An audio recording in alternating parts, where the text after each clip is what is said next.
Let me pray for us. Thank you, Father, for our time together. Thank you for your word, and thank you for a chance to eat together and to think through things. This is just a great place that you've given us, and we're appreciative. Amen. Welcome back, everybody. For those of you who are new, let me introduce myself really quickly. My name is Charles. I work for University Christian Fellowship Graduate and Faculty Ministry on staff as a campus theologian. My background is with a PhD here at UW-Madison in Hebrew and Semitics, or another way of saying Old Testament. I do a lot of things with Old Testament theology. I also teach New Testament because I have an MDiv from Regent College. So kind of my role here at University is more of a theological resource person. I do teaching in large groups, small groups. If you hang around Ivy Grad, you'll see me teach one of these days. Okay, or you have already. We go through different series every year.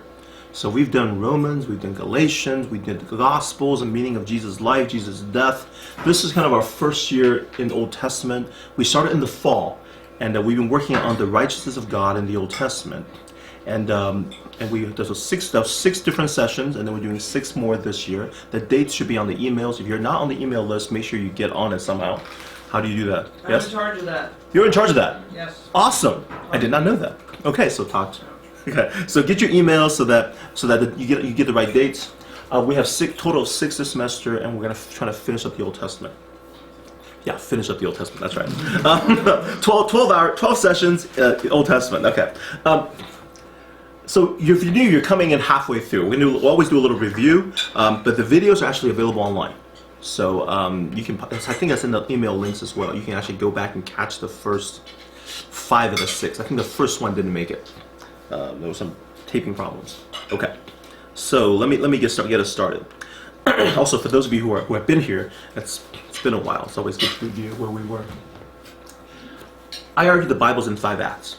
This is a big picture kind of a time together, and big picture helps you read smaller sections. The problem with most Christian and most churches is that we dive into verses and passages, and what happens is there's nothing that constrains how you read those verses and passages. Big picture helps you. The big picture lets you look down and go, okay, that's how this fits, that's how this fits. You don't go off balance, you don't dive into let one verse drive everything. And that's really the problem with most churches today, is that they tend to be off balance because they don't have a kind of a bird's eye view of Scripture. So, Bible in 5 acts.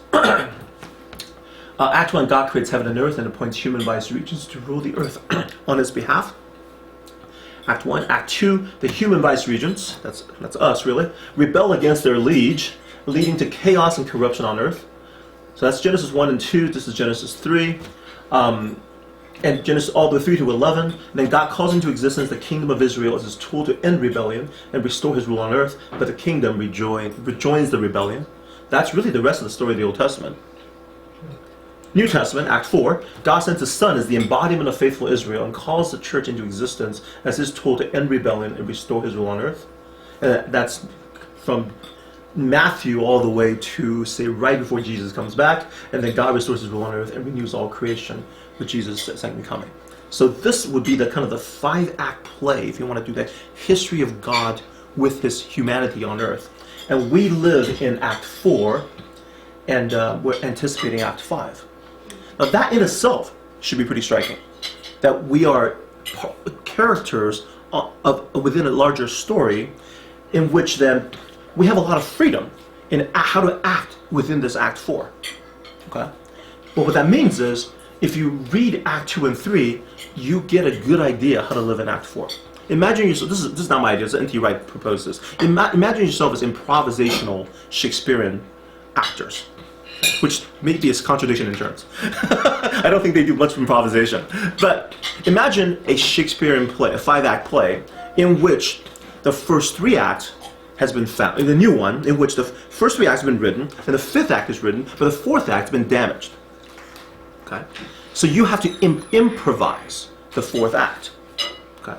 Well, you would say that, okay, the 4th act is not there in the sense that we know what to say and what to act, but we know what to do. We know that 1, 2, 3 creates a trajectory that should end in 5, and therefore what we should do is we should act appropriately.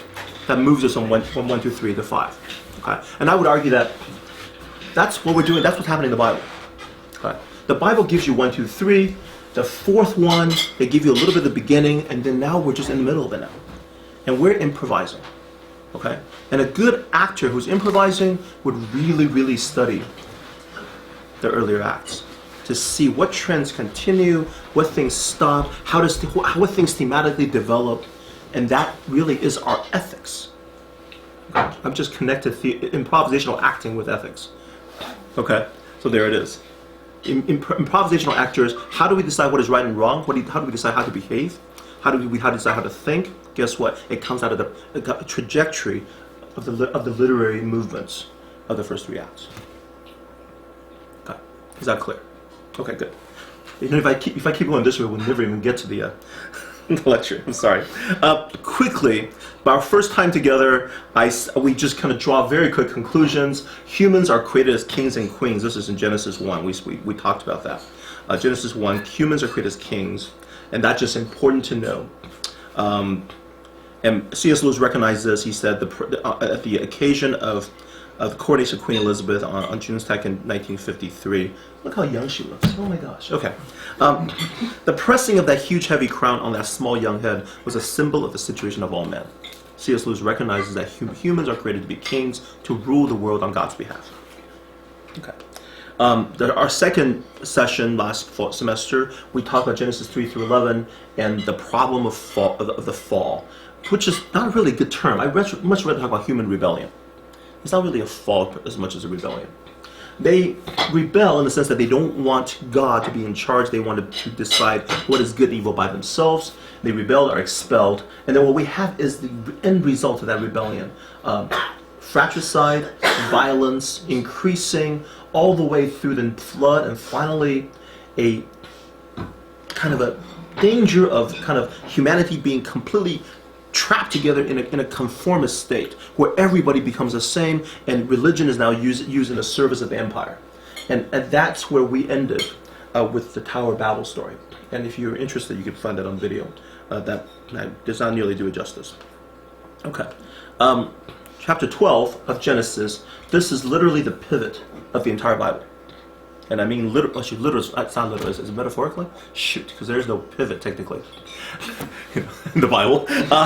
So I did not mean literal, I meant metaphorical. But what I meant is that when people say pivotal, they don't usually mean pivotal. Right? When people say pivotal, they mean important. I mean pivotal in the sense that there's a change in direction. The change in direction in the Bible happens between Genesis 11 and Genesis 12. Genesis 1 through 11 is creation, rebellion. And then 12 begins the storyline that extends all the way to Revelation. It's the same storyline. God raising a people out of one person, and then building that person and creating this nation, and this nation then continues on all the way to Jesus as the king, all the way to the church, all the way to the conquering of this nation over Satan and sin. So this one storyline begins here. So this is kind of the critical passage, not just of the Old Testament, but of the entire Bible. We talked about how this passage, God creates a nation from Abraham or Abram, and he says, I'm going to use you as a tool to bless the earth, to restore blessing, to reestablish his reign on earth. So the rest of the story is really about nation building, which American foreign policy says we shouldn't do. But God is into nation building, and he's going to build one. And use it as a tool to bless the world. And if you look at the rest of the Old Testament, and actually that's too broad. The rest of the primary history refers to Genesis through Kings as being one storyline. If you'll see that is not an external imposition. Somebody edited that collection into one single story. All right, so this is kind of a consensus among biblical scholars these days. Now, however, the various sources and stuff, somebody in the Babylonian exile, or possibly a little later, decided to weave this together. Genesis all the way to the Kings. And there's one big story, is really, once you have Genesis 1 through 11, what we call primeval history, the basic problem, human rebellion, when you start from 12 to Kings, you really have a story of kingdom building. It's all focused on this one kingdom. The story of Israel. And you begin with the patriarchs of the kingdom in Genesis 12 through 50. People deliver from slavery for this kingdom in Exodus. So 1 and 2 is really about the people of this kingdom. Next section, the laws of the kingdom. What is this kingdom supposed to be about? What are their value system? How are they supposed to bless the nation? Well, they're supposed to live out a kingship. I'm sure I'll talk about that later. Sorry, I'm previewing. The land of the kingdom in Joshua. And then we start hitting the failure. Judges is one massive story about failure of the people. And then we have the gift of kingship and the failure of kingship in Samuel and Kings. And this whole story ends with the destruction of Israel and destruction of the temple, and then the elites of Judah moving to Babylon. And that's where the story ends. So if we want to put it this way, the Old Testament ends with a horrific failure. There's no getting around it. Okay. So what does that mean in terms of God's plan to bless the nations? That's a big question. We'll have to answer, not today, but upcoming. Okay, let's just kind of keep previewing that. Don't forget that question, because that's a big question. Okay. We spent some time talking to the people of God. Abraham, Isaac, Jacob, and it's interesting that when it comes to individuals in the book of Genesis, they start telling you what does it mean to be the people of God? What kind of character, what kind of values are being brought to the fore? We're talking about faith. We're talking about warning in the story of Isaac. We're talking about Jacob, transformation, and then we talk about Judah as the essence of kingship. It's the self-sacrifice that's involved. Okay. Just a review, sorry. Number 4 was the revelation of Yahweh. This was an interesting time. We moved to Exodus, where the people are enslaved, and God shows up and confronts a power that enslaves his people. God punishes power. God brings about its total defeat. God delivers his people from slavery into communion with him. This is what it means. What Old Testament salvation means. Salvation means political freedom from oppression. Okay. New Testament salvation means the same thing. We are released from slavery to sin into freedom. Okay, so same idea. The Israelites have Exodus on the brain, so this understanding is going to come back over and over again. It's called the revelation of Yahweh because God shows up as Yahweh for the very first time. Now we talked about. There's mentioning God actually said, you know, that those Abraham and Isaac and those guys, they didn't know me as Yahweh. I mean, they did know the name, but they didn't really understand what Yahweh means. They understood me as El Shaddai. They understood me as God Almighty. They understood me as a kind of a patriarchal, sorry, wrong choice of word, a tribal God who can take care of, say, fertility issues. You know, somebody's not having kids, pray God, okay, baby comes, okay. We can handle this stuff. You know, in our language, it'd be like, help us get jobs, get into schools. You know, familial tribal God functions. Okay, it's very weird to talk about it in those terms. But in anthropological terms, we engage God mostly as tribal gods. A God who's watching over me and making sure everything's going okay with me. Okay, they never encountered Yahweh before, who is a international stage, a superpower destroying kind of a God. Okay, and the ability to take out Egypt and at the vanguard of its army. We're now operating at a level, at a scope that was unimaginable to Abraham, even though he probably imagined it, but he certainly never saw it. Okay, certainly never saw it. Today would be, you know, United States, it'd be God taking out F-22s and M1A2s and those kind of things. That kind of level of power. Okay. We then tracked the story of the failure of God's people, which is a major theme from the beginning. We're going to come back to this. So I'm going to not say very much about this, but we are going to come back to this today, because today we're actually focused on the failure again.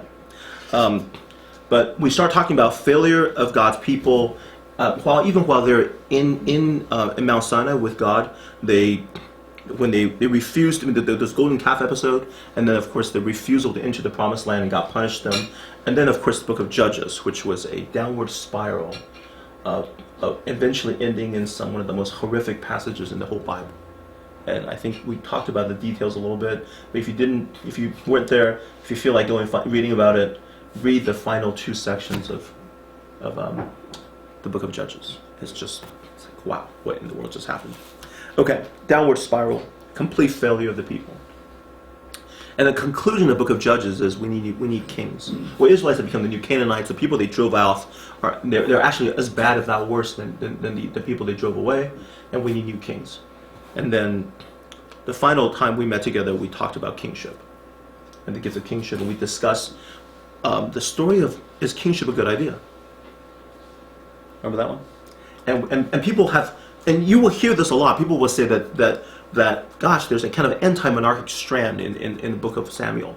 And it's like the Bible is against having kings based on the passage where, God said to Samuel, they're not rejecting you, they're rejecting me as a king.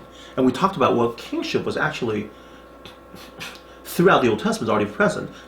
Created as ruler over creation, Genesis 1, promising Abraham to have kings in Genesis 17, and then prophesied that the future of the king of the covenant nation will come from Judah in Genesis 49, and finally the ideal king in Deuteronomy 17.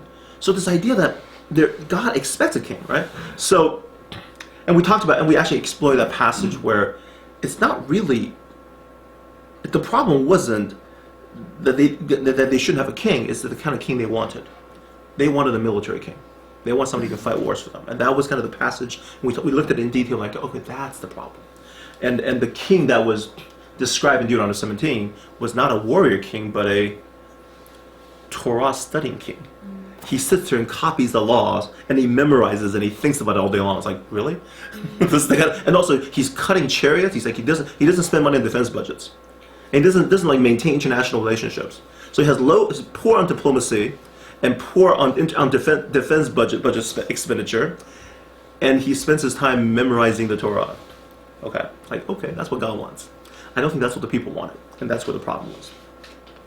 And last time we spent some time looking at Saul and the problem why he was rejected, and then why David was exemplary. I mean, David went above and beyond, and he proves his faithfulness by his desire to build God a house, and God in turn builds his house, that is his dynasty, by ensuring that Solomon becomes king.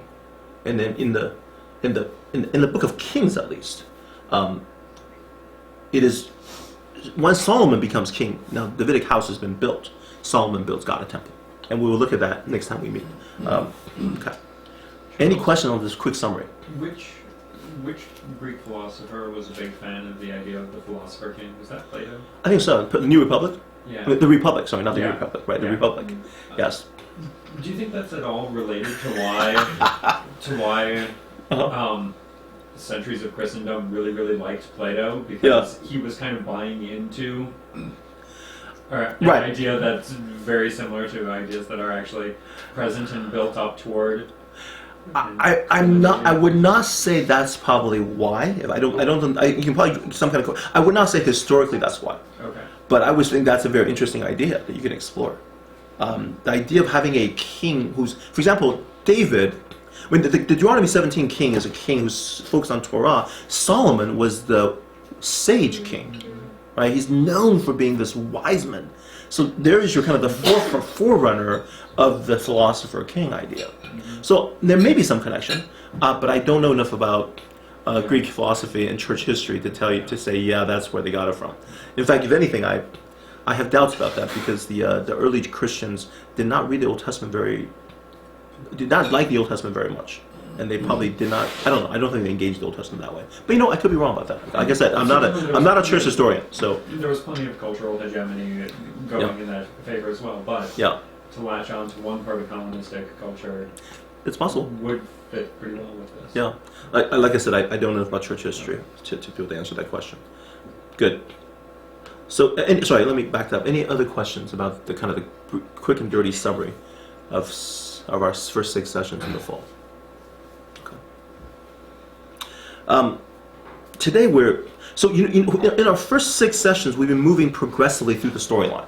It's been a lot of movement. Today we're kind of stopping because in our tracking of the plot we kind of skipped some very important dimension that actually entire books that kind of requires focus, but we really couldn't focus until we got to a good point. And the good point really is kingship. Now you have kingship, and then Solomon's going to build a temple now. So we're going to take a break right here and discuss the problem that's been really infecting the entire story, which is the problem of Immanuel, or the problem of God with us.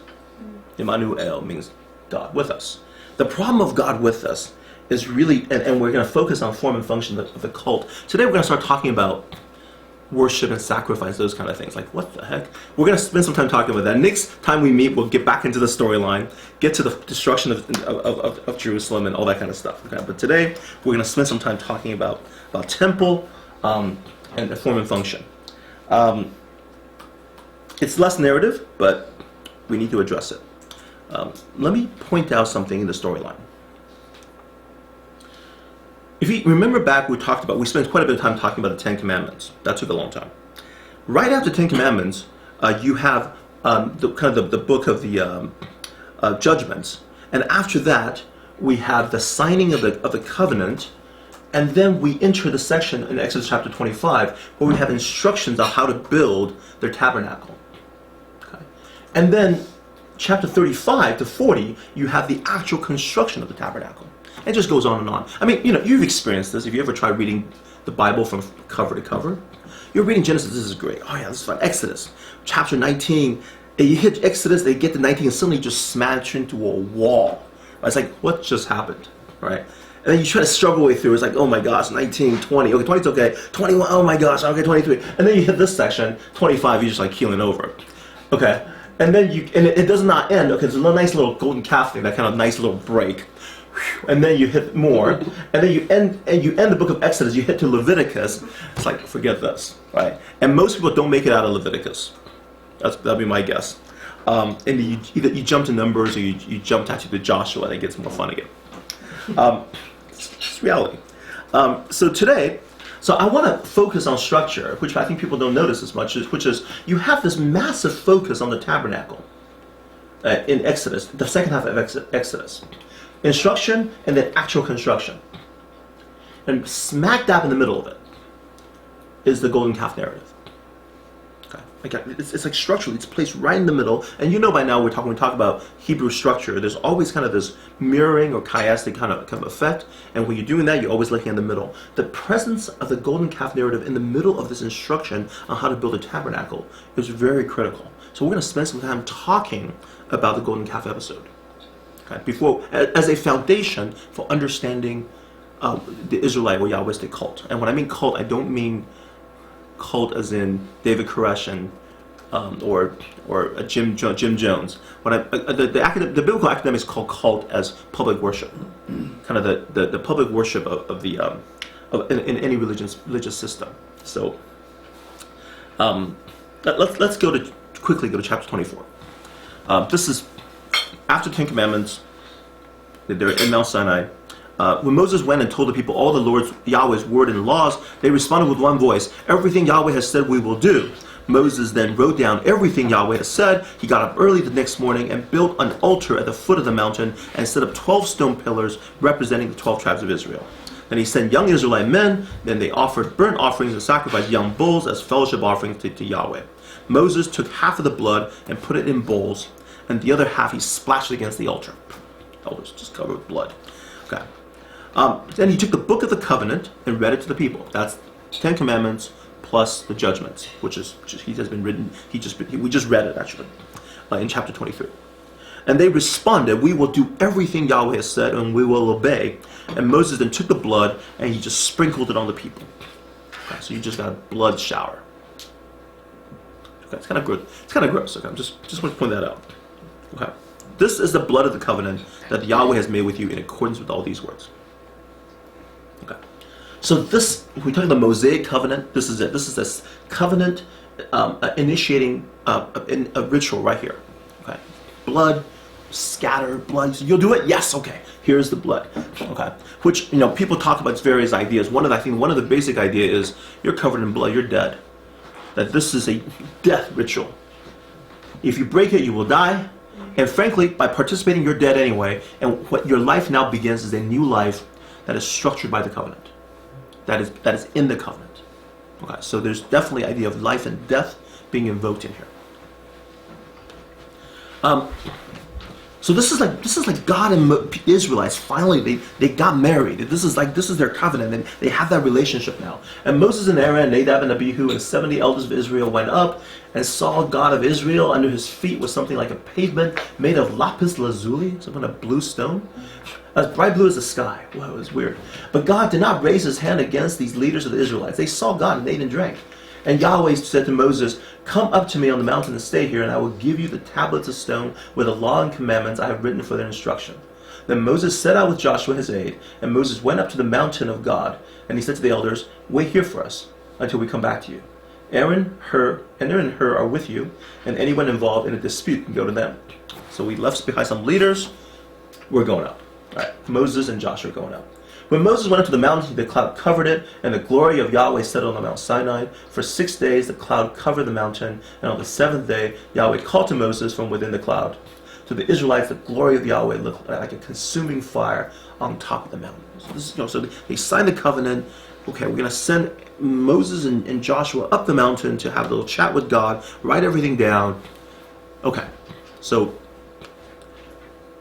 the section ends with verse 18 of chapter 24. Then Moses entered the cloud as he went up on the mountain, and he stayed on the mountain 40 days and 40 nights.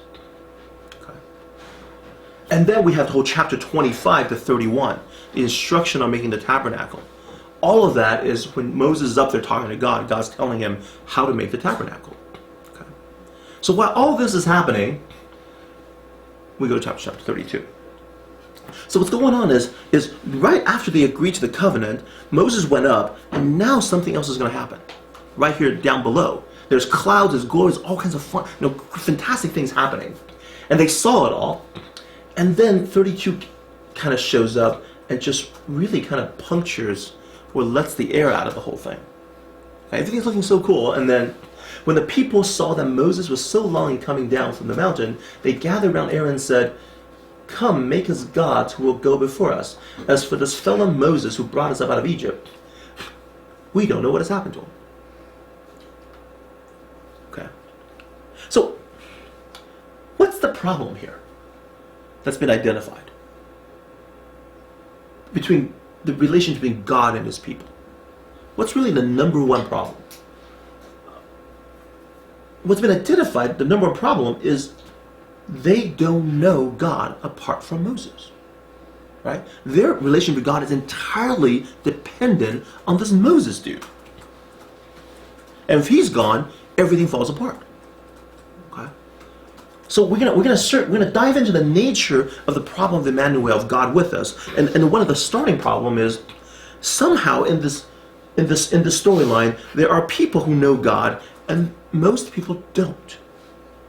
And they're kind of hanging around and they're kind of connected to God vaguely and variously, and they're following the crowd, and the moment those people disappear, boom, their faith goes away, their relationship goes away. Right? So they said, we need to build something else. Now, having just seen everything, agreed to everything, none of those agreements, none of the things they saw made any difference whatsoever. Interesting thought.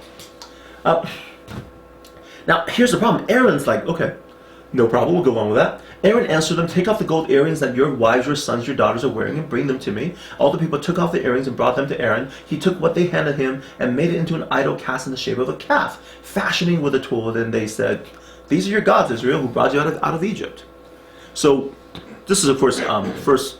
Remember the first commandment: do not have other gods before me. And then second commandment: do not make an idol, an image. Right. So, we just went ahead and broke 1 and 2. Okay, the basis of the covenant, they just wiped it out. They just signed it with blood. Okay, within 40 days. You're going to talk about comparable to having an affair on wedding night. That's kind of what this is about. It's like, wow. So the theme of the failure of the people, it's like right at the beginning. Right at the beginning. And they don't get better, by the way. So the storyline goes forward.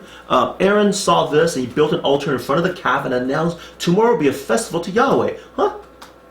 Well, in Aaron's mind, we're not actually worshiping another God. We're still worshiping Yahweh. So what Aaron is doing is some kind of syncretism. Let's pull Yahweh and let's get the calf, because calf is something we get. We need something to focus our attention on and to guide us. This calf is something we can, an invisible God is hard to deal with. Okay, we like things that are visible, spatial, that we can focus our attention on. So we'll combine the worship. And the next day the people rose early and sacrificed burnt offerings and presented fellowship offerings. Afterward they sat down to eat and drink and go up to indulge in revelry. And Yahweh said to Moses, "Go down, because your people whom you brought up out of Egypt," by the way, it's your people, Very nice. Very nice. Thanks, God. Nice. Your people, whom you brought out of Egypt. It's just interesting how God says that. It's very interesting, the language. Have become corrupt. They have been quick to turn away from what I commanded them and have made themselves an idol cast in the shape of a calf. They have bowed down to it and sacrificed to it and have said, these are your gods, Israel, who brought you out of Egypt. I have seen these people, the Yahweh said to Moses, and they are a stiff-necked people. Now leave me alone so that my anger may burn against them and that I may destroy them. Then I will make you into a nation, great nation. So I'm going to kill them all because the covenant obviously didn't work. Right? The covenant is dead. We're going to start over. You're going to be the new Abraham. Okay. But Moses sought the favor of Yahweh his God. Yahweh, he said, why should your anger burn against your people, whom you brought up, whom you, by the way, like, see, this is jiu-jitsu, right? No. Who actually did this? No, not me. You did it. Not my fault. Not me. Whom you brought out of Egypt with great power and a mighty hand. Okay? So that's one. You did this. Second, why should the Egyptians say it was with evil intent that he brought them out, to kill them in the mountains and wipe them off the face of the earth? Turn from your fierce anger, relent, and do not bring disaster on your people. So, what's the argument?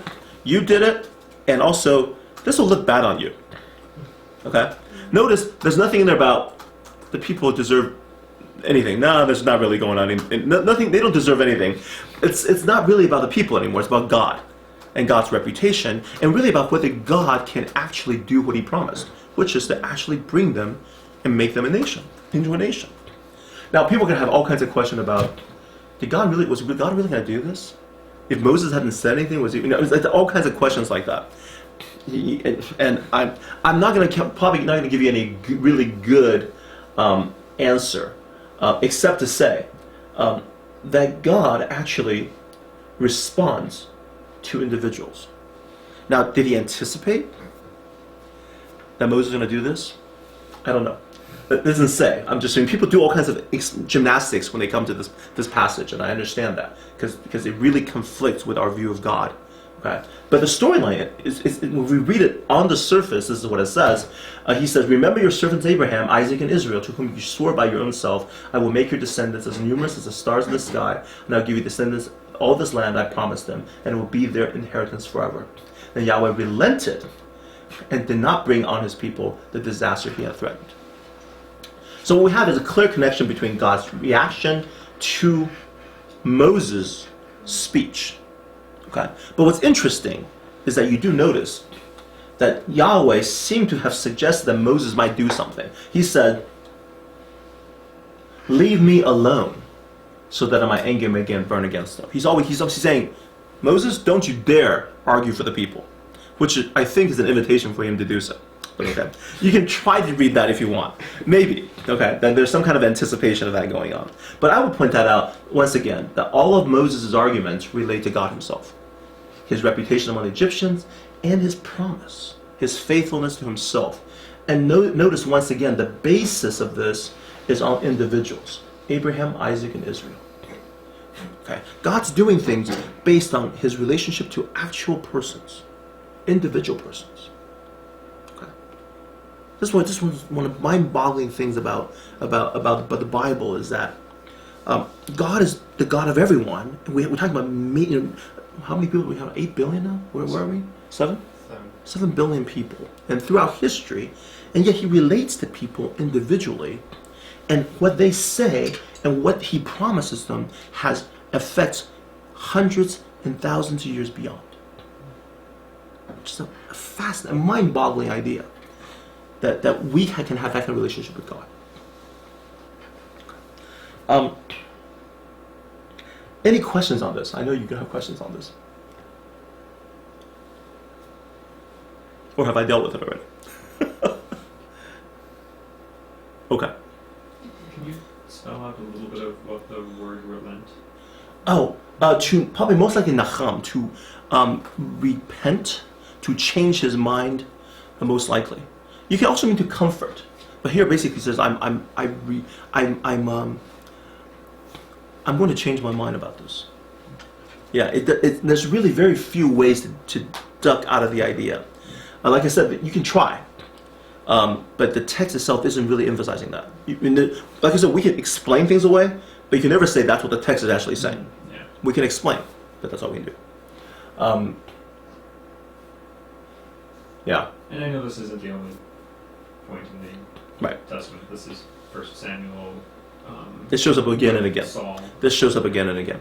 And so, for example, the author simply isn't taking care to explain things for us that we would like him to do, which tells us something about something is off with our perception of God and understanding of God. We're not aligned with the author in some way. That's always the case. When the author's like not doing something we expect, it's like, okay, we're missing something. Okay, and that's something that's just how it is. Okay. Charles, how do you read this in background of all the other narratives you've already had before? You've got Sodom and Gomorrah, where again God relents, and this again God sort of saying, "I will do certain things Right. now," Right. and or if it's Abraham trying to offer Isaac. I mean, how do you read this bit? Yeah. It's like I said, these are questions that are hard for us because we have certain conceptions of God that come out of later philosophical ideas. Right. We have a God of all-knowing. We sometimes, for a while, there's impassibility. God cannot change or have any emotions. There's all kinds of philosophical influences to our perception of God. We have this God of being outside of time, for example, which is hard to, what's the word? Make it fit stories like this. Okay, but like I said, all those conceptions come much later, more product of Greek philosophy. I would not say Hebrew or Old Testament writers or Jewish writers thought in those terms. They just had a different conceptual world. And so if we're trying to impose a different conceptual world onto these narratives, that's where the conflict is happening. I'm not saying that our constructions are wrong. When I read the Old Testament, I want to enter into their conceptual world and step out of these concepts of God that are, I guess, anachronistic for these passages. So yeah.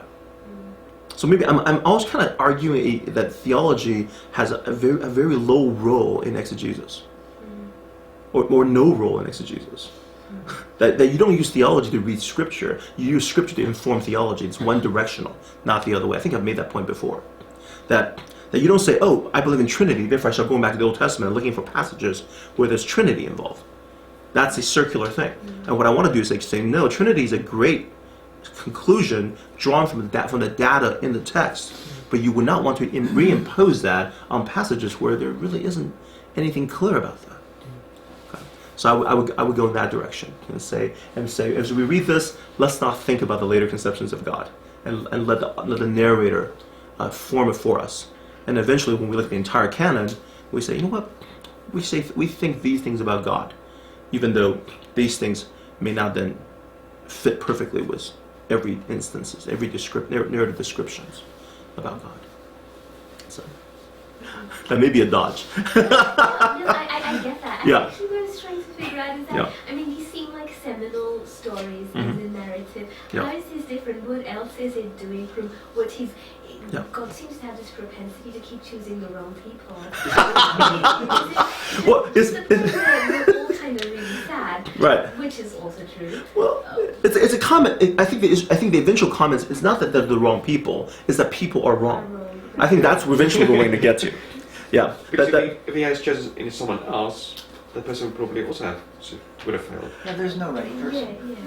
Yeah. And what God later on says in the prophets, He says, "Look, I did everything right. Right. I found a man of faith you would not believe. Right. I mean, if I give you the greatest, you're talking about nurture nature. I give you great nature, and I'm going to give you great nurture. Right. Okay, I'm going to give you Abraham. This guy who's like blindly walks out of his homeland, travels across, ends up at this new place, and he has so much faith. He's walking around establishing altars because they're thinking, my land. Okay, and then God says to him in a dream. By the way, this will happen 400 years, and he didn't like going, what the heck, and runs off. No, he says, okay, that's fine. I mean, that's the kind of guy they started with. Okay, you have people like Jacob, you have people like Judah, and you're like, this is a great starting point for this people, and then you get them here, and they're not, and you know, he complains about that. You know, I did everything for you, and it still didn't work, which is really then saying something about the nature of humanity. Right. Yeah. What role then does the Egyptian captivity play in the first place? Formation? Yeah, I would think this is part of the nature nurture idea that it's idea of slavery. That you guys are enslaved, and I'm going to enact that you are actually slaves. I'm going to free you, and that's going to generate all kinds of understanding of who God is as the self-savior. So they're like, they've been positioned and trained, and they really should know God better, and they don't. So, well, on the question about Moses' reaction here, on the slide, on the verses right before this, when God says, "Then I will make you into a great nation." Yeah. What do you think Moses felt about that statement? Well, I think that says quite a bit. Well, it says quite a bit about Moses. The fact that he didn't take God up on this. Okay. He could have said, "Huh." So instead of called Israel, the nation would be called Moses. You know, right? Like, ooh. Instead of the Abraham's the father of God's people, Moses would be father of God's people. And my kids, I'll have 12 kids maybe, and there'll be 12 different tribes. It'd be pretty awesome. I don't know if that crossed his mind or not. I'm just asking for guesses here. Yeah, but clearly that's not what he wanted. He was, so you can see what we revealed about Moses, that he was zealous for God's reputation. He wants to make sure, okay, you brought them out, you promised this, and your reputation will be damaged, and you made promises you have to keep. So he was zealous for God's reputation. Okay, that's something that really distinguished Moses, and this is a great observation already, because the storyline is really focusing eventually not on Israel but Moses. Okay, and this is going to be kind of the foundation of our understanding of the cultus. Okay, we're moving in that direction. So great observation. Let me move us forward a bit. Well, move first, meaning we're going to jump. He actually, at the end of 14, Moses goes down, he breaks the tablets, and he calls forth people to execute judgment. His Levite brothers jumps along his side and starts slaughtering people left and right. It's like, wow, what's going on? There's a bloodbath down there. Okay? And then, God sends a plague, there's all kinds of judgment, and then God came to a interesting conclusion that makes Moses very unhappy. By the way, it's very Levi thing to do, according to our. Oh, violent! Yeah, they are very violent. Yeah. So what's great about that is that if you I don't know if you remember the prophecy about the various tribes at the end of Genesis. Remember, Judah is going to be king. Levi was not to get land. Levi lost land as punishment because of his propensity for violence. And then in this situation, where they're being violent again, God said, okay, they're not going to get land because they will have a special inheritance. They will serve God among the tribes. So there's been now two different reasons why they lost land. One is because they were violent, and the second time is because they're violent. Okay? But this is what we call redemption. Okay? One is violence in the service of anger and revenge. One is violence in the service of God, and God redeems it and says, okay, now you're not going to have an inheritance because you have a superior inheritance. Levites actually have an elevated status among the tribes. Here you go. In the 24th passage, yes. It talks of the young Israelite men making sacrifices. Was that God's original intent? Yeah. Other than the Levites making the sacrifice? Well, there's no Levites yet. Levites were not elevated at that point in 24. But wasn't the original intent from all the... Would all of Israel been doing the job of the Levites? There was no distinction. You're right. That's what I'm getting at. You notice I'm sorry, I didn't make that point. The elders were being invited up there. There was not this exclusivity. Well, we'll get to it. You're anticipating me. Good, very good job. Let me get to it. Let me do it in order. Yeah. Ask a question. In the modern mind, it's like, was that necessary? The killing? To kill people? It's a good question. So if you invoke a vow with God. So Old Testament terms, you invoked a vow, a blood vow, that says, my life is now tied up to this covenant. Usually in covenant initiation is, may it be done to the animal, may it be done to me if I break the covenant. Okay. So you're calling upon judgment and death upon yourself. when you make those kind of covenants. Now, today we're like vows, swearing an oath. It's like that's all very, very traditional, ancient world. But a God who won't execute punishment against that kind of behavior, pretty soon will be pretty much useless God. Right? So it's basically all bark and no bite. Okay. So there is something that has to happen here. So I know we were like, death, oh no, we don't like death. I can just see human rights activists saying they would Yes. Yes. They're not happy about this one. There's a lot of things in the Old Testament that make us uncomfortable. From 20th century, 21st century perspective. Maybe not, 21st century perspective. I would say early part of the 20th century, they have no problem with this. They see violence and slaughter. They're used to it. We're not. And we have a very antiseptic view toward life and death. And these kind of passages make us uncomfortable. I agree. Let's keep going. Chapter 33. We jump a little bit. Yahweh said to Moses, time for you guys to go. So they're supposed to stay at Mount Sinai and get religious instruction, all that kind of stuff. And he says, no. Leave this place, you and the people you brought up out of Egypt. This is so funny. And go up to the land I promised an oath on Abraham, Isaac, and Jacob, saying I'll give it to your descendants. Does that make sense? Okay, Moses, what you said makes sense to me. I'm going to do it. I'm not going to kill them. I'm going to send them up there and give them the land. Okay? But you're not staying here. We're not doing this let's get to know each other thing, all that kind of stuff. And I will send an angel before you and drive out the Canaanites, Amorites, Hittites, Perizzites, Hivites, and Jebusites. Go up to the land flowing with milk and honey. But I will not go with you. I'm not going anymore. The covenant is pretty much, as far as I'm concerned, is done. Okay? I will fulfill the promise. You will get to the land. You will have a nation. I won't kill you. Okay? Go there. But I'm not showing up. We're done.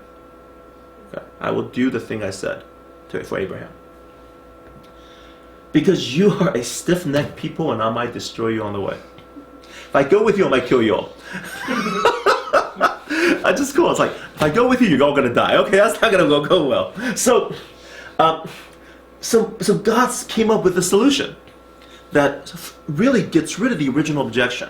Okay, so your reputation is not going to be harmed, and you more or less fulfill your reaction responsibility to Abraham. Not quite, I would say, but you gave him seed and you gave the land. You didn't quite do the whole "I will bless the nations through you" bit. That part's gone.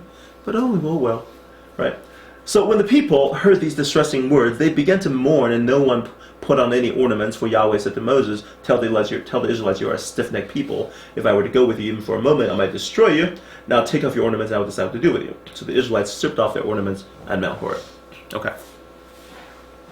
So now we have the problem, this kind of the signal problem of the Old Testament, I would say the New Testament, which is the problem of God with us. How does God live with a sinful people without destroying them? Right? That's kind of the problem we're dealing with. And this is the passage that kind of lays it out. God says, I can't do this. You don't understand. If I stick around, I'll kill you all. I can't go with you. So what are we going to do about this? Okay. And so the storyline really is I was reaching a climactic moment. Okay.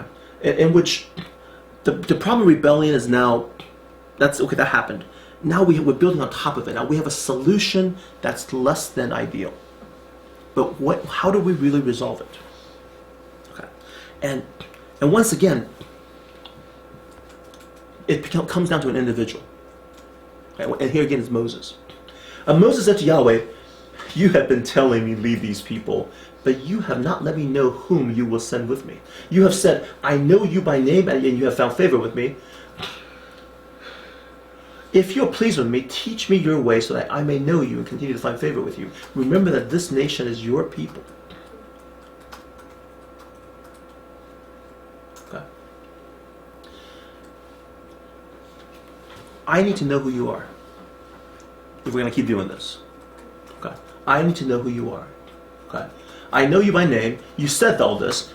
So you have said, I know you by name. I have found favor with me. But if you're pleased with me, teach me your ways. I need to know you. Okay. What just happened here? How does this passage connect to the previous?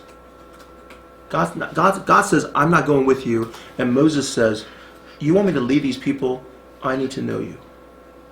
And somehow this relationship between Moses and Yahweh needs to really be in some way, the foundation, the thing in which the entire covenant is structured on. God and Israel's relationship is going to be founded on God's relationship with Moses in some ways. You think about this. This is very strange. The people have rebelled.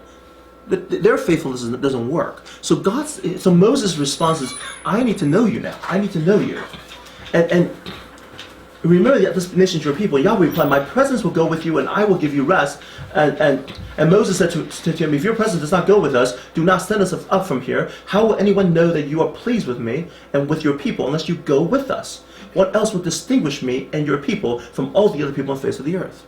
How will we be different? How are we going to live out this special calling if you don't show up? Okay. God can live with his people, but if he doesn't live with them, they're not his people. Now we have a problem, right? So this is Moses' point that, look, I mentioned that the whole blessing nation thing is not going to happen. That's what Moses is really pointing out. He says, look, this whole idea of us being a special nation doesn't work unless you show up. Okay. But God says, I'll kill you all. Okay.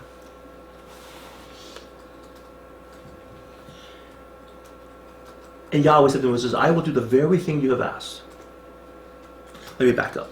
Because I'm pleased with you and I know you by name. Why is he pleased with him? What did he say here that made God says, okay, I'm going to do it? Okay. If you look at this passage, Moses is...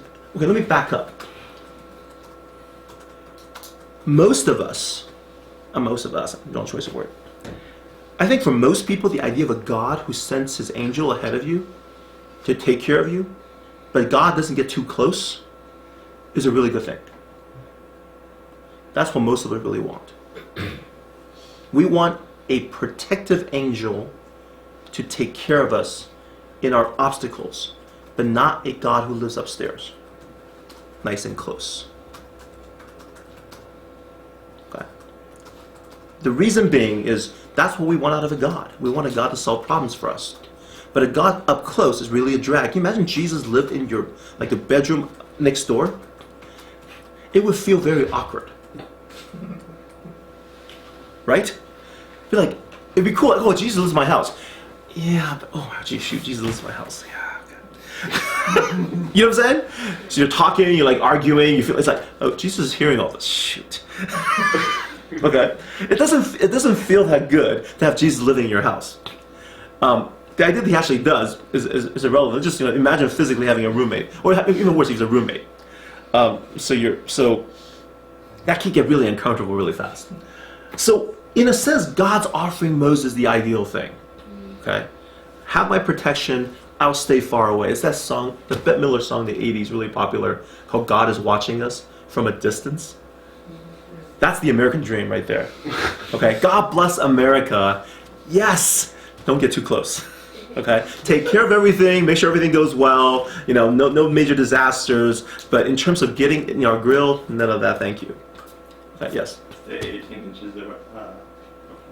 Yeah, personal space, exactly. 18 inches personal space. God, yeah. This is what God was on offer, and what pleased God, as Moses said, no, thank you. We don't want that. Moses says, I don't want that. I want us to be engaged in that fearful, life transformational adventure that involves God living in your room. We're going to want that. We're going to make that work. Okay? We're going to try to make that work. Okay? And God said, yeah, sorry. So is he really saying that? Because he's saying, I want to know you. Yeah. And then he says, your presence needs to stay with us. If we don't go with us, how will it distinguish me from everybody else? We can't accomplish our mission. So he's mission driven. We're going to be distinct. How will we be distinct? You're not with us. So you're coming. And I want to know you. Yeah, people are editing. Right? So it's all about knowledge and presence. And God's really offering this really the cheap way out. And Moses says, no, thank you. And God was pleased. Okay? He says, I'm pleased with you. and I know you by name. Now, by name, obviously, it's not God knows Moses is Moses. That'd be silly. Okay, you're like, really? No, duh. No, by name is like it's an idiom for that kind of person-to-person relationship. And what's happening here is Moses is now moving into a different relationship with God. I'm going to know you by name. Okay, and whatever that relationship is going to involve mutuality. Okay, because look what Moses says. The moment God says, I know you by name, Moses said, now show me your glory. Show me who you are. Show me what makes you honorable. Show me. Okay? I want this revelation, epiphany with God. He dared to ask this because God says, I know you by name. Well, if that's the case, let's do this. Okay, let's do this. But it's really all about Moses, right? It's all about Moses, yeah. I know you by name. Yeah. Not the people. It's not Israel. It's Moses. Moses, or God is saying, okay, I'll be with you. If those people have to come along, okay. All right, well, I'm going to actually argue that God is going to build his relationship with Israel on his relationship with Moses. Yeah. It's not going to be the obedience of the people. It's going to be, there's this one guy in here that knows me, and I know him, and that's going to be good enough for me. Okay? Which is, wow. Okay, that's wow. So, I know you by name, Moses. Okay, the moment he says, I know you by name, Moses, great. Let's do it. Show me your glory. And Yahweh said, oh, by the way, it's not even night. It's an imperative. Show me your glory. Because he can ask that because God already elevated him to say, I know you by name. Okay, whatever that phrase means, it means a much more intimate, much more up-close relationship with God. Okay. And Yahweh said, I will cause all my goodness to pass in front of you, and I will proclaim my name Yahweh in your presence. And it's interesting, he adds this line, I will have mercy on whom I have mercy, and I will have compassion on whom I will have compassion. Okay. That somehow is inherent in his goodness, is the idea that God is capable of being, what's the word? Arbitrary is wrong choice of word. Capable of deciding and being personal. Wrong choice of word. He is not bound by principles and rules. Okay. And that's inherent to who he is. It's his goodness. Here's my goodness, Yahweh in presence, and a big part of that is I will have mercy on whom I will have mercy on. I can make choices, and it's up to me. It's not bound by rules. You cannot reduce me to rules and principles. Oh, you cannot see my face, because no one can see my face. And let's just add a little line there. There's a place near me where you may stand on a rock. When my glory passes by, I will put you in a cleft in the rock and cover you with my hand until I pass by. Then I will remove my hand, and you will see my back, but my face must not be seen. So this is kind of very anthropomorphic. God kind of has a face and a back, and he's going to walk by, and he's going to cover his eyes until he walks by, and he's going to let it go, and then he's going to see his back. Okay, that's where the storyline is going. So he actually does this. We're never going to get to the part. He goes up there, and he carried the two stone tablets in his hand, and this is the part. Okay. Yahweh came down in the clouds and stood there with him and proclaimed his name, Yahweh. And he passed in front of Moses proclaiming, now this is interesting. There's no description of Yahweh's back, except in words. The biblical authors are fascinating people. They're trying to capture both a physical sense of God and his kind of his quality essential sense. And they're really saying, I'm going to see your back, and the back really is this thing about who God's quality. And they're saying, because it's almost like you expected a physical description and you don't get it. What you get instead is Yahweh, Yahweh, the compassionate and gracious God, slow to anger, abounding in love and faithfulness, maintaining love to thousands and forgiving wickedness, rebellion, and sin. Yet he does not leave the guilty unpunished. He punishes the children and their children for the sins of the parents, the third and fourth generation. Stop. This is the revelation of God's glory. Okay? this is a strange thing to say about God. Because it's really just not contradictory, but certainly a paradox. He is compassionate, gracious, slow to anger, abounding in faithfulness, loving to thousands, forgiving wickedness, but does not leave the guilty unpunished. And he punishes children for the sins of the parents to third or fourth generation. It's this conglomeration of grace and forgiveness and punishment and justice. And when you see that, you think, I don't know how to make that work. Right? Can you lay out a principle? And people have tried. Oh, there's 1,000 generation, then there's 3 to 4 generation. Obviously, love conquers this. Okay, fine. But how does it actually work? In detail, you have no idea. Right? It's like, it's a paradox, but if you want to know who God is, you need to encounter this God. And one of the starting points, and which goes back to I will have mercy whom I will have mercy, is that God cannot be reduced to rules. I think this passage is really trying to get there. You can, and this is the foundation of the cult, from foundation of worshiping God and relating to God, cannot be reduced to rules. Anybody trying to say if you do this, God will do that? No, He does not do that. People tell you if you do this, God will do that. He does not do anything. Okay, He really is. I'm talking about sovereignty in a different way than how it's used. I don't mean sovereignty in the sense of controlling everything. I mean sovereignty is being God can choose to do things and choose not to do things, just like us. Okay.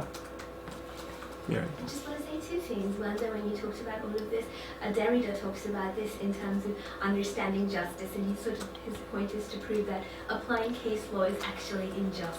He talks about the radical contingency of justice, about dealing with every single decision as far as possible on its own merits, of course also proving that that's never possible. Never possible, exactly. But that's his point, and that always made me remember this. But Charles, the other question I have is, why does God wait for so long to reveal Himself in this way? I mean, the last revelation is, I am Yahweh, the God who rescues you out of Egypt. Right. I mean, hasn't He kind of plotted His own downfall? He's brought them out of Egypt. Yeah. He's done the job. Yeah. Wouldn't it be more effective if He'd actually said this was who He was, which seems... At the beginning? Yep, is a more kind of... I can relate to that. Yeah. I'm out of Egypt, this still works. Yeah. But I'm out of Egypt. Well, I think the Yahweh revelation was important for them to trust that this is going to work. Right. You needed a power God, a somebody who can take on the superpower of the world kind of God. So that was what was needed. Here, I think we're entering into a much higher knowledge of God. That knowledge of the personal, that God is moving away from a traditional God as kind of far, far away deity who's kind of protecting you and you follow Him through these rules and regulations, into that, you know what? There's no rules. It's just me. You know what? I know you by name. I'm going to show you who I am, and I can have choices, and I may do this, I might not do it. I'm generally pretty gracious, but I am going to punish as well. There's justice involved mixed with mercy. Precisely how it works, you can't tell and figure out, but know me. Right? Know me directly. I don't know if the Israelites were never able to get to this point. But we're going to get to that. The Old Testament Israelites were never able to get to this point.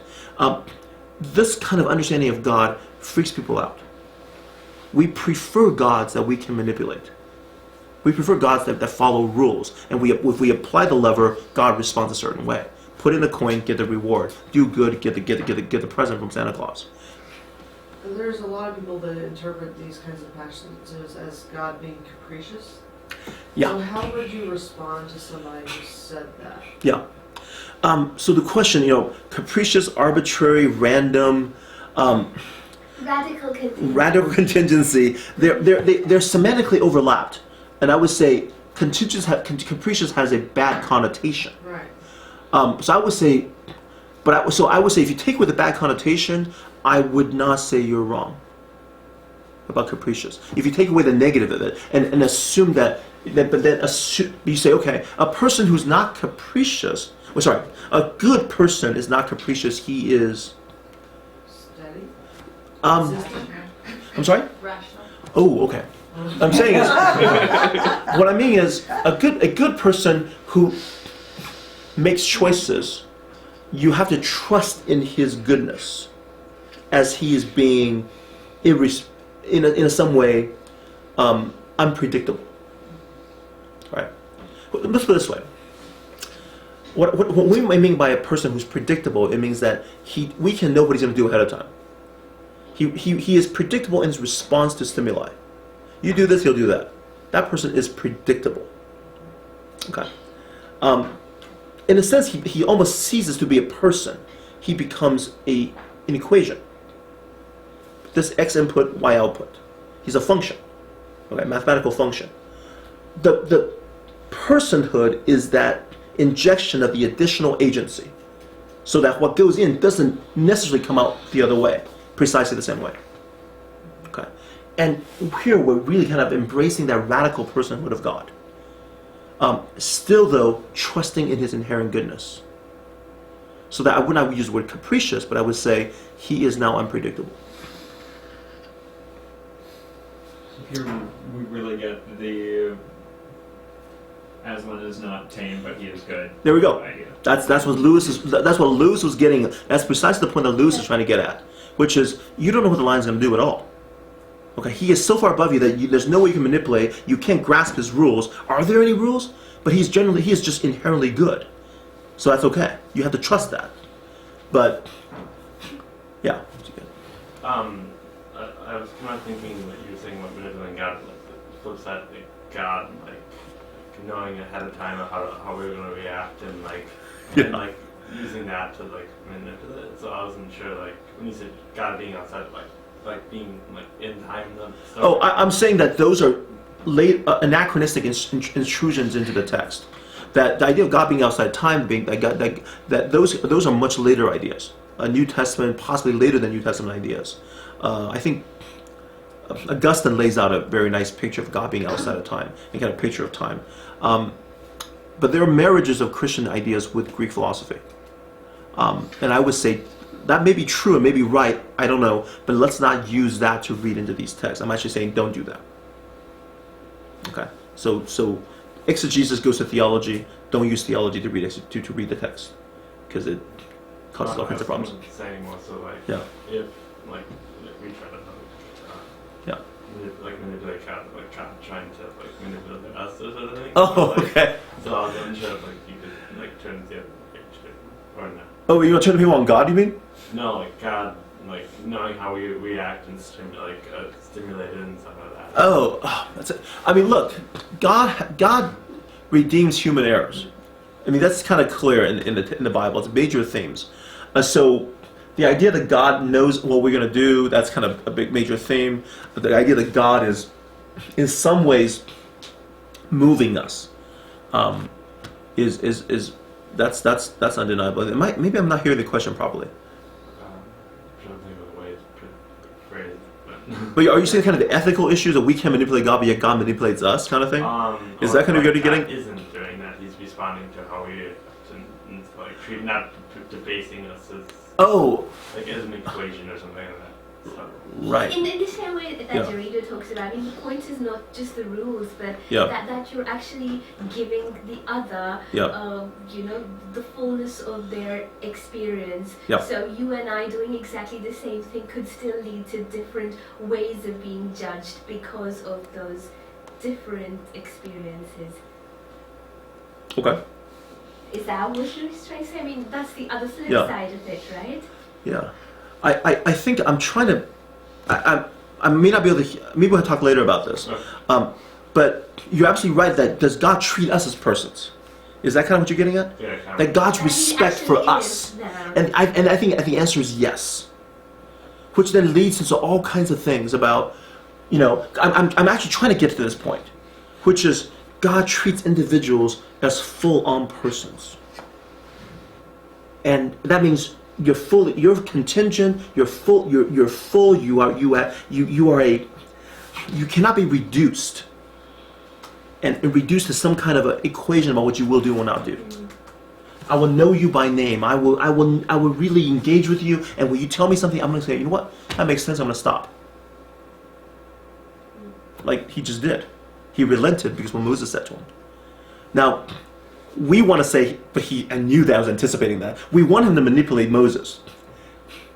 That makes us feel better, for some reason. Okay, for our theology to work. The text isn't presenting that. The text is presenting two persons in relationship, in actual engagement, and affecting each other. That's what the text is presenting. Right. And that makes us uncomfortable.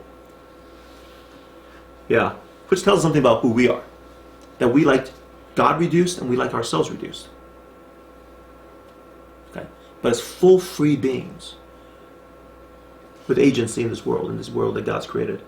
It's a scary concept because it gives us so much potentiality for relationship, for love, for action, for changing the world.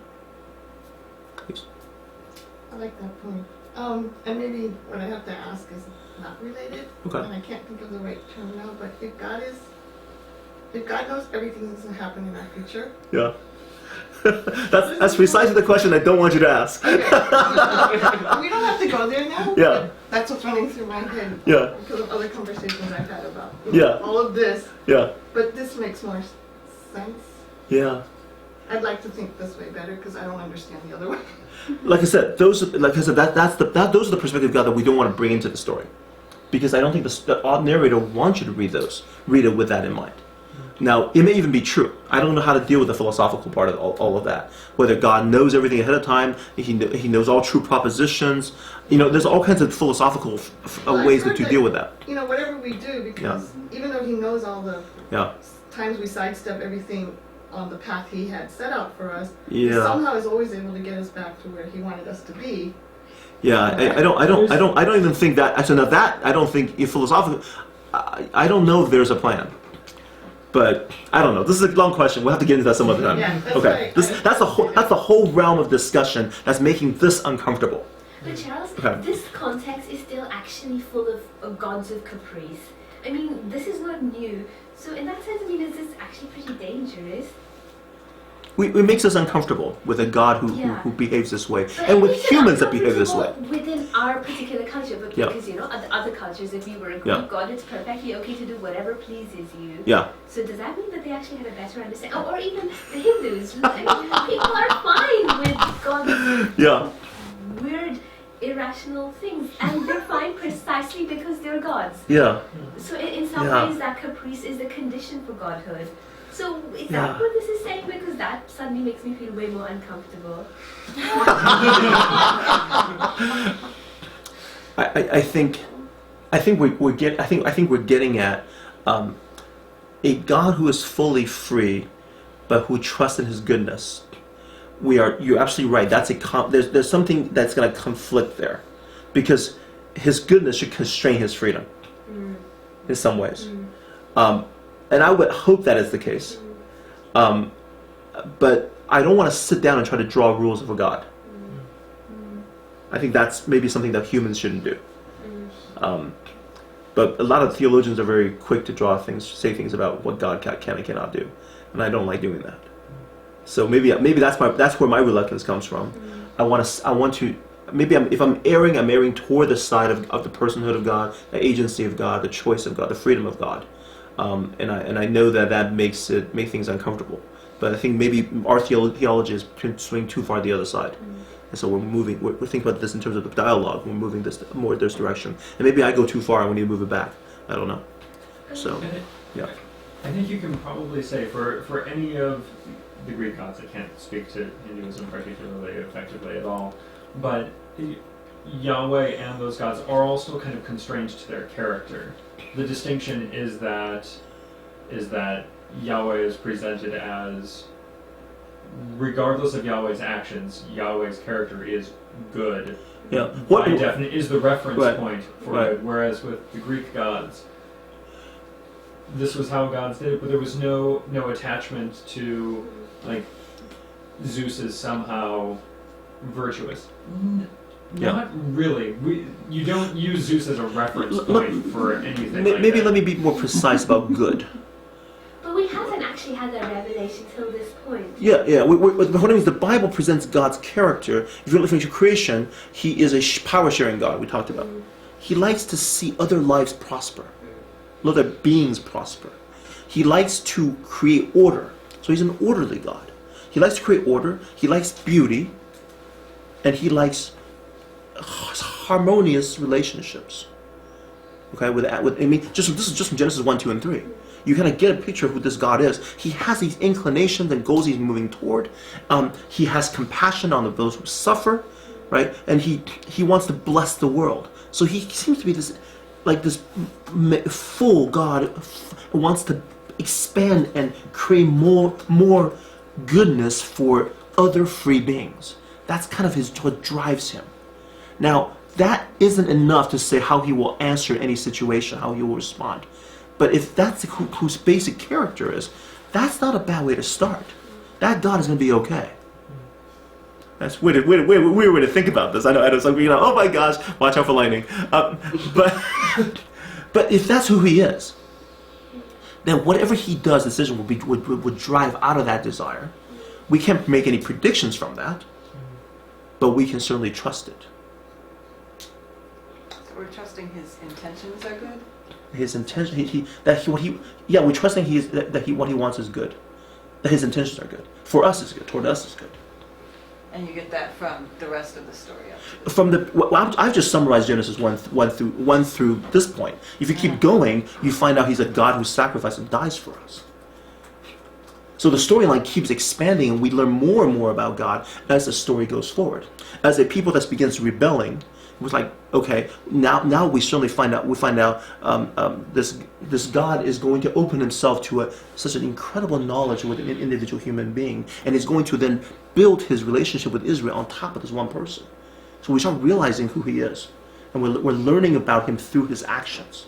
Now that's inductive, which means we can't really make too much predictions, but that's okay. We're building up a picture of who this God is.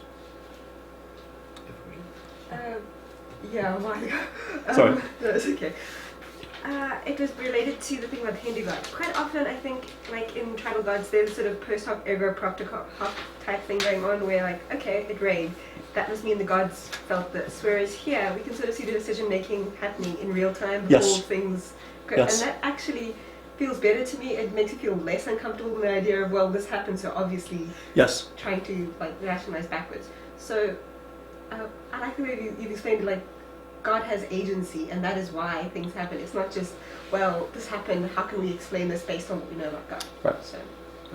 This God of the gap idea, the God explaining gaps in causality, does not work in the Bible at all. The Bible is very much of God acting within this world and taking specific action that would not have happened otherwise. And he usually tells people about it ahead of time. That's kind of his pattern behavior as well.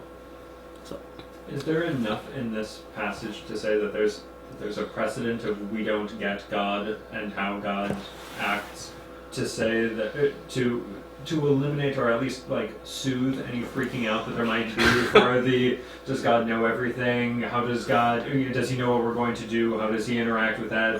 What does omniscience? Is there enough? Like, you don't get me, just trust me, to also apply to other philosophical quandaries? That's a good question. I mean, as we're going through this, we really haven't noticed any God's... It just really hasn't emphasized God's foreknowledge, has it? No. Right? We haven't seen it. Exactly. It's not like, coming up, and he's like... Hey, by the way, that's happening down there now. Right. He didn't say, by the way, that's gonna happen, but we do have that in his promise to Abraham, I will bring them out from Israel. Yeah. So there's foreknowledge that shows up, but not step by step. Not step by step. So the narrator isn't really pushing that point. Yeah. It's a difficult question. But I agree he's with you. pushing the God is baffling. He's pushing the God is baffling. You're not going to get how I do stuff. Right. I will have mercy on mercy. It's even more baffling because it seems like know me, you know me. I mean, the whole point is don't be baffled. So it's kind of like you know me, but know my face. But see, here's the thing: when I know a person, right, the more I know them, they less they become predictable. Right. They less become equations. Right. Okay. Right. It's when they're far away that the equation that you become sociologists and you say the mass majority, 80% of the population will do this. That's when it's really impersonal. Then when I get close to a person, I love my wife, I'm trying to get to know her, I don't predict her. Yeah, I mean, and that's not the goal.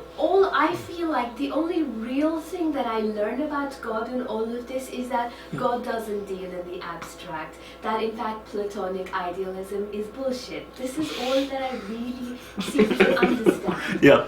Right? I agree with you. I think that's the only bit that kind of surprises me and comforts me and has been really baffling. Yeah. And different from many of the other kinds of philosophies. We lean toward the abstract and the philosophical. This is having us toward relational and personal. It's just really moving us to this idea of that knowing God not here but this way. And when you do that, you're not really trying to create rules at all. You're not trying to create rules at all. And this is so fascinating because we're going to create a lot of rules. This is in the middle of a section on rulemaking. Okay? That's really what I want to move to next. But this is precisely the point, that in the center of it is a God that defies rules. We're going to have a lot of rules on how to interact with them. How do those two things connect? That's where we're moving next. Let's move on. Thank you for your comments. This is really cool.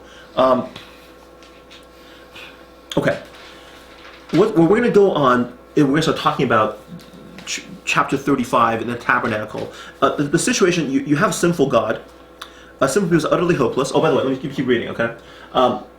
Lord, if I have found favor in your eyes, then Lord, go with us. Though this is a stiff-necked people, forgive our wickedness and our sin, and take us as your inheritance. And Yahweh said, I am making a covenant with you. Actually, with you is actually not there. NIV, I don't know how they did that. I'm making a covenant. Before all your people, I will do wonders never before done in any nation in the world. The people you live among will see how awesome is the work that I, Yahweh, will do for you. Obey what I command you today. I will drive out before you. I'm going to go with you. This promise is based on his relationship with Moses. Okay. It's not going to be based on Israel's obedience. It's going to be based on Moses' relationship with God. And that's kind of, for us, mind-boggling, but God does things like that.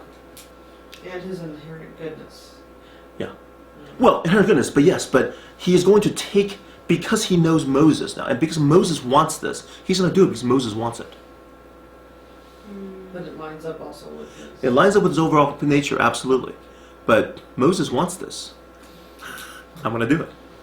Wow. You know, you want something, God's like, that? Yeah, okay. Yikes. That's kind of scary. Okay. Now, the question then is, how's God going to live with his people? This passage ends. How will he live with them? And what we have here then is a very rigid system that's established to allow God to live with his people. And what it does, it works off a series of separation. What I mean is, we're going to create space. God cannot be with everybody because they're sinful, rebellious folks. You have Moses, you have one person.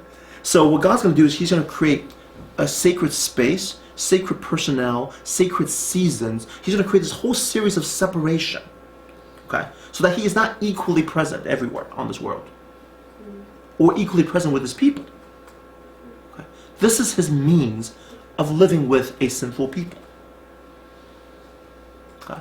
And he's going to create ways for which these people can say, oh, well, we're not really knowing this God very well, but hey, we still want to love this God in some ways, so we're going to create a system of sacrifices that people can come and do to kind of maintain this relationship. It's the best example I can think of is this. A Valentine's Day ritual of chocolate and flowers is a way for which a non-romantic male can have a pre-established ritualistic gesture to express love. Okay? Now, sorry, it's coming up. I was like, whoa. Okay, what am I going to do? Okay, so the gesture can be empty. Doesn't have to be. Right? It's. I love my wife. I don't know how to express it. Hey, here's a way to do it. It's a way of speaking for you. A lot of the stuff that's going on is a way for the humans to express their aspirations. Okay, they don't know how to do it. That's one aspect. But another aspect of this is you really need to understand God is separate from you. Okay, so that the ritual and cult are really creating the separation. Let me show you. Let's get into it, and we'll start talking about what I mean by this. Right after we pass this golden calf passage, we start entering into the tabernacle, and we're making separations. So you have the Holy of Holies, in which you have that holiest space where one person once a year can go into. Right, separation. This is the holiest spot on the earth. Okay. Then the holy place, not the Holy of Holies, the holy place, and then outside the courtyard. So we're creating kind of this on physical earth of spaces that are of gradual gradation of set apartness. When I mean by holy, I mean set apartness. Okay, and this is how God's going to live with a sinful people. He's going to say, you're going to be sinful out there, but we're going to create space for me that's not going to happen. Otherwise, I'm with you, directly with you. I'm going to kill you all. So we're not going to do that. We're going to create a space. And an increasing level of holiness all the way into the Holy of Holies. That's where God's presence is somehow uniquely present. What a weird idea. That God's omnipresent, yet he says, I'm going to pick one place and have that place be a place of special presence. Which gets us, very interesting into the idea of space and sacred space. The idea that the space that we have can be set apart for God. That idea is present. This is necessary for God to live with a sinful people. Okay, now you're going to go, this is the system they came up with. Okay, proximity. Holiness is a matter of proximity to God. Kind of like if we had, for us we have a hard time dealing with this, understanding this, but proximity to the king in terms of honor. Let's say, I should forget that. Just President Obama's having a state dinner. You're all invited, okay? And on his right hand, Justin sits there. Like, how do you get there? That's pretty cool, right? How do we know what's the best seat in the house? Proximity to the president, right? In terms of honor. Proximity to the Holy of Holies. Okay. So we created this segregation and separation and distinction, graduating level of distinction, to remind people that God is separate, God is distinct, and it requires certain behaviors to get there, because otherwise God will kill you. You need to create this distinction.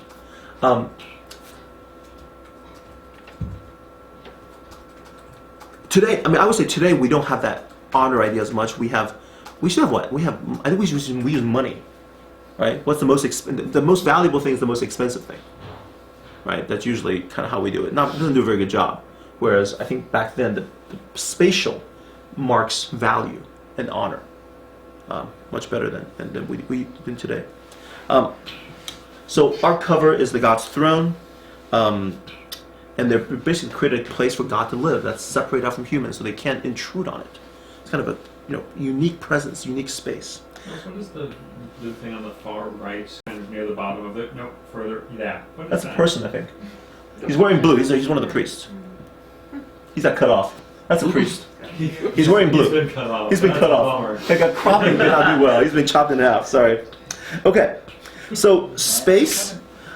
We have space that's created by virtue of this, and then we have sacred objects that's created. Sacred objects that objects that you cannot touch. So space. How do we create sacred space? You can't enter in. That's how we make sacred space. How do we make space like really, really special? Nobody can go in there. Ooh.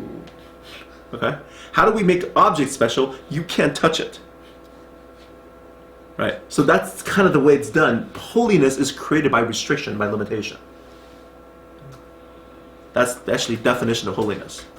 Set apart means rules on touching, rules on access. Okay. So be holy. We tend to think holy has to do with ethics. Actually, it doesn't. Holiness has to do with access. Okay.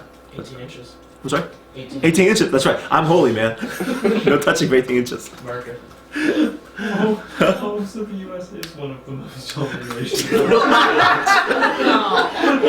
Something went wrong here. Something has gone wrong. I agree. But it is. It's about access. It's about people not letting people in because it's a special place. Right? So no access, decreasing level of control of access, decreasing level of ability to touch. You definitely don't touch the ark. You have poles. Nobody touches the ark. Right? You use poles to carry it once it's been consecrated. Right? That space gets entered in once a year by the high priest. Right? They go in and they sprinkle blood on the ark cover. This stuff, the priest goes in here on a regular basis. They need to come in here and the bread. 12 loaves symbolize God's presence and feasting with the 12 tribes. So this is a place where God and His people are having lunch and dinner. Okay, so you can think about it that way, but it's representative. Israelites can't go in; only the priests go in. So okay, that's interesting. Okay, and then you have the lampstand, which represents God's presence in terms of 7 branches for perfection, light as being blessing for the world. This gets interpreted in Revelation as being the churches, but let's move on from that. Okay, let's show a little bigger picture. Once you get outside of this, you have the altar of incense, which you need to keep it going so the smoke can cover up, so God doesn't penetrate. You don't have this direct connection between the holy place and the most holy place. The incense is supposed to kind of produce a veil of protection, right? Separation. Bread, we mentioned this, labor of washing, ritual washing, and then a massive barbecue. I can't help but think that it is just smells so good there. Mm-hmm. They're just cooking. No. You don't like meat? Sorry. The blood. Yeah. Okay. Yeah. But they're cooking it, and it's just gonna smell good. I don't know. I'm a meat person. Okay. No? Sorry. We have a vegetarian here. It's not going to go well. Okay. So we have sacred objects. We have sacred personnel. Aaron and his sons maintain the purity of the sacred place through washings, sacrifices, proper maintenance, fresh bread every week. They trim the lamp, etc. They're just doing things. They constantly keep this space. But it's only related to them, the Aaronic priesthood. The priests facilitate the encounter between God and His people in liturgy, sacrifice. They are distinguished themselves by clothing. Ephod, kind of like an apron, I think, with breastpiece, robe, tunic, turban, sash, all kinds of stuff. They must wash and apply blood to the right earlobe, thumb, and big toe before entering the sacred space. And then Levites assist the priests in their ministries. Okay, so space is sacred, objects sacred. Certain people are basically, it's all limitation. Certain people can be priests, other people can't.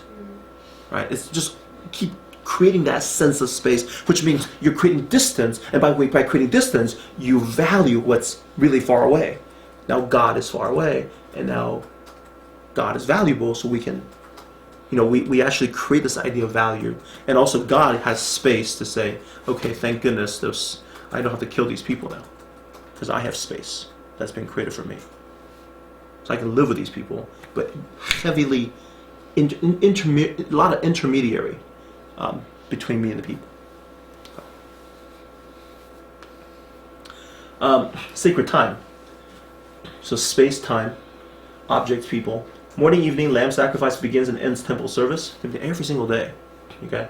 And then Sabbath, the changing of showbread, occasion for special prayers, new moon festival. So you have your morning, evening, weekly, monthly, and then you have the major feasts. Passover, spring barley harvest, remembers the Exodus from Egypt, Feast of Weeks, which is what we know as Pentecost. Commemorates the giving of the Torah, and the Feast of Tabernacles, remembers the wilderness wanderings. A Day of Atonement shows up later in Leviticus 16. I don't want to get to a lot of those details, and then we have the activities. The sacrifices. One of the major problems with translations here is that we really have 2 words in English, offering and sacrifice, and we have, I think, 11 here, Hebrew words that deal with sacrifices, which makes it challenging to boot. Korban is your generic word for offering and sacrifice. It's extremely vague. It's kind of a generic word. Minha is a gift to a superior, like a tribute, like what you would bring to a Christmas party at your advisor's house or your PI. Okay. You bring your minha, yes. A tribute to your superior, a gift. A zivach, a sacrifice of slaughtered sheep, goat, or cattle to create communion between God and the humans. And there are different types. There's a zivach shalamim, kind of a peace offering, and then a shalamim todah is about Thanksgiving offering. So this is about communion. So it's about eating together. It's about we are close. So shalamim is we're at peace. It's kind of the declaration that we are whole. Shalamim doesn't mean peace; it means wholeness. Right? Shalom. So we are whole. We're in good shape. Thanksgiving, of course, is you're thanking God for some particular thing. Okay, so both of those are shalamim and todah. Gets used alongside with zevach, like a zevach shalamim, a offering that's a communal offering that's about peace, about wholeness. They do occur by themselves too, but they frequently occur with zevach. Olah, complete burning of the animals, including the entrails, which obviously doesn't smell very good. And then the hide goes to the priest, so they don't have to worry about the skin. I think they go to the priest. So the hide, they get the skin, which is nice. Khalil sometimes gets thrown in with olah because khalil just means whole. It means like everything gets burned up. That's an olah. A nader, votive offering, peace offering, there's a payment of a promissory vow. I made a promise to God, I will repay it with this vow.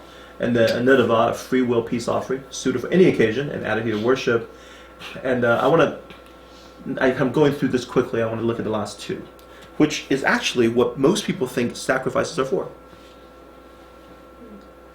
Okay, we Christians focus on hatat and asham at the exclusion of everything else, because we think of sacrifices mostly about covering of sin of some sort.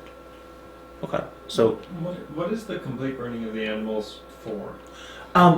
Everything else has a do this when, do this when, do this when. Yeah. Other than korban, but of course that got messed with by the time. So olah, for example, it's used for in Leviticus 16, olah gets used to wipe out the accumulative sin of the whole nation. For example, on the altar, for example, or on the ark covering. So they use olah to produce blood and then this heavily burnt thing in order to wipe away. It's almost like what's the right choice of word? The entire temple complex, the tabernacle, ark covering, altar, as nation around it, the Israelite nation around it commits sin and do different things, the whole thing gets polluted. It's almost like a pollution effect. Okay, and so olah has the ability to kind of cut through that. Think of it as bleach. Okay. So it has that effect. That's a good question. Olah gets used in different places. Right. But hatat and asham, so you can have a hatat that's an olah. You can have a burnt offering that's a sin offering. Okay. Olah is really describing the form. Okay. The function is other places. Yeah.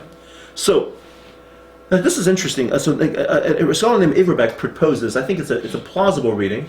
He makes a distinction between hatat and asham. Generally translates sin offering versus guilt offering, which is to us like, what's the difference? The general understanding is that there's two different things we're dealing with here. One is what is between holy and profane. What is holy and what is common. Versus pure versus impure. There's two concepts in the Old Testament, especially Leviticus. And what I mean by that is holy is something that's set apart. So the ark cover is holy. Okay. The altar is holy. Profane things are things like regular altar barbecue in my backyard. That's profane. That's not set apart. That's just kind of a normal thing. If you somehow desecrate what is holy, okay, you need an asham. You need a guilt offering to, in a sense, reconsecrate what is holy. You have defiled it and made it profane. You need to reconsecrate it. That's asham. Sin offering is if it's previously pure, it became impure, you're decontaminating it in some sense. I'm just going to give you an example.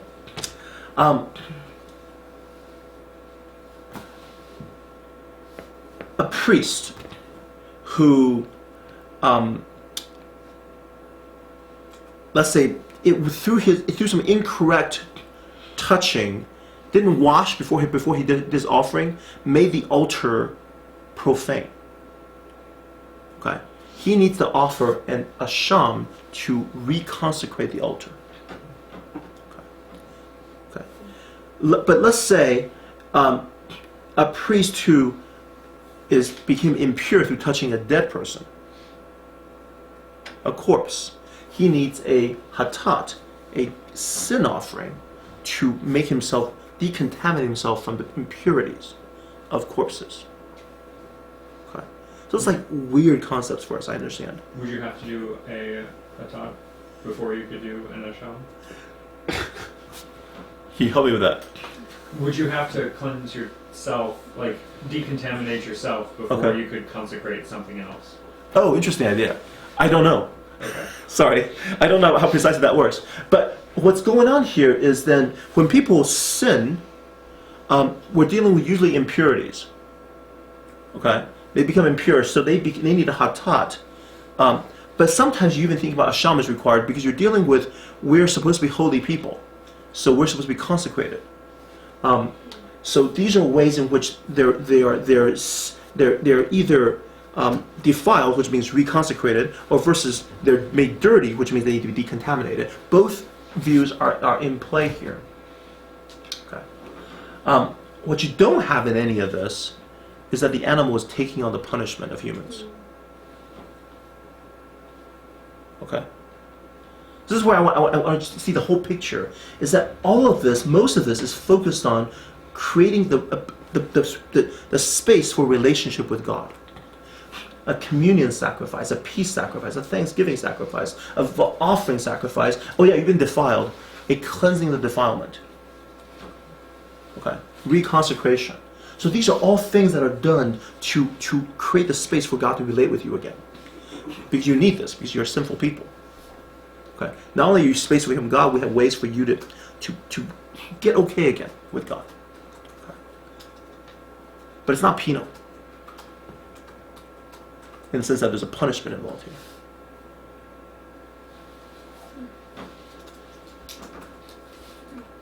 Questions on this? This is a big picture about the sacrifices. What's with the animals then? I mean, because so much of the tabernacle, when I read it, it just reminds me very much of how temples are built. Yeah. You have the sanctum sanctorum. It's exactly the same idea. Yeah. And folks like Mary Douglas have written about how, defiled and holy and how those separations are built through space. Yes. But, I mean, the Hindus do it through food. Why Yes. not food? Why not food? Yeah, what's the point of animals then? Oh, why not? Why use animals for sacrifice? Oh, you can use grain. It's possible to do grain sacrifice. There's grain. There's fruit. It really depends on the person, right? Let's say you have wealth. You're expected to sacrifice animals, so there's a cost involved. But if you don't, a bird. Sometimes a lot of the communion sacrifice is it's grain. It's a minha. You offer to God. You can offer gold. You can actually offer oil. Yeah. It doesn't have to be animal. Yeah, but sometimes you do. I think for the hatat and sham, you need blood. You need blood for that one. But that's a good question. Let me get to that. Maybe we have more time for questions. At sacrificial activities, generally you're supposed to offer the best. Okay, reflect your. It's that you get good roses and not like dollar ones at CVS for Valentine's Day. It's meant to reflect inner reality, right. So. It needs to be accurate. It needs to follow the precise rules. It is without a doubt representative. And what I mean by that is, the animal in some ways represent who we are, represents the person making the sacrifice. Okay, so when you kill an animal, you're dying with it. Okay, so there's a lot of dying going on in Israel. Okay, which tells you something about the problem of living with God in your midst. Okay, these people are impure. They're constantly dying, or at least symbolically dying. so that they can live right with God again. Until then they sin and and then they have to come and then kill themselves again. It's a lot of suicide, symbolic suicides happening over and over again in this place. Does that make sense? But what is actually happening in these situations? Okay, and then and of course blood, which seems necessary in these situations. And question, and I don't know why. I mean, just it says blood has this symbolic value of life, representing your life, and it can do those kind of things. But it can reconsecrate, it could decontaminate. Why? Does not explain. Is there something particular? I mean, I've always sort of imagined that there's some particular quality with blood, or it's not just simply to do with the fact that in those days the most valuable things were animals. That's not it alone, is it? I mean, the Bible talks about blood and life being in blood. So there's something about blood that we don't get, at least in symbolic value or something else. But it's just not explained as well as we would like. But apparently everybody else says, okay, we get that. So somehow they all get it, but we don't. It was also different for the Israelites than some of the neighboring nations because they also weren't allowed to eat anything without draining the blood out of it first. They can't eat the blood, that's right. So it's not just a generic ancient Mideast. Right, but they understood it. There's something about the blood. Right, I agree. There's something about it, which we no longer get. Yeah. But let me push to the final slide, and then we can have a more discussion about this. I'm just kind of noting, we have space, personnel, time, and sacrifice. In the New Testament, they move. Right? In the Bible, it moves from tabernacle to temple to Christ to the church. The space, secret space, is now humans. I mean, with apologies to our Catholic friends, the church is not the building. Right? The church has become people of God, which is a very strange idea that we actually, in some ways, are sacred space. Priesthood, Jesus is highest priest, and the priesthood of all believers. All human beings have become priests. All Christians become priests. Season, we really dropped season. I mean, even Sabbath is like, okay. Right? We get together Sunday morning. That should. But it's not because there's something particular about Sundays. There's nothing about sacred time about that particular time. It's more, we need a weekly time to get together as the people in communion to worship God. So that becomes pretty wild. Sacrifice is gone. The dominant form of liturgy in the Old Testament disappeared. So we put in its place sermons, contemporary worship songs. Catholics still do something similar. They reenact the sacrifice. Right? The Catholic Church still has that. So this is where I have some disagreement with my Catholic friends about theology, about what New Testament has done. So I'm gonna put this down. This move from sacred space to people, which means wherever you go, that's their sacred space. That's the sacred space of God. That's the temple. From priesthood, exclusive priesthood, to priesthood of all believer, seasons from specific Sabbath to a new moon festival to the festivals to any time, and then removal of sacrifice entirely. What we've really done is desacralized. I mean, sacred space is now the separation has been removed, right? Which leads you to the question: if my original thesis is correct, that the entire cultic system of separation was to resolve the problem of Immanuel, what's changed? Right? Or what must have changed? So, I'm going to posit, once we get to the New Testament, the reason we have all this change is because the fundamental problem of Immanuel has been resolved in some way. Okay? the problem of God with us is that God is holy and humanity is a bunch of rebellious, sinful people who can't keep covenant for more than 40 days. And God can't live with them. And now God is able to live with us. Which means transformed humanity has to be at the foundation of Christianity. It's not an afterthought. Okay? It's not you're saved, you're justified by faith. Oh, now, okay, you get sanctified. No. This is kind of the transformed humanity has to be the basic thing. Because if by virtue of humanity being transformed, now you can pull this off. Right? God doesn't need this separation thing anymore. We don't need to keep creating these distancing intermediaries. Let's get rid of the priest. You're all priests. Right? Let's get rid of sacred objects. Because you are the sacred object. Right? You are the person God created in God's image, now imbued with His Holy Spirit. You are the temple because you are the place where God and humanity meet. Okay? The heck with sacrifices. Why bother with that? You have died and you have been renewed. And in your new life, if you do a sacrifice, it means that you're committing suicide again. And you never do that again. Because you have new life. And that new life is a transformed life. So, in all of these changes of the New Testament, underlying it is the problem of God with us has been resolved. Transformation has to be the foundation of the new covenant.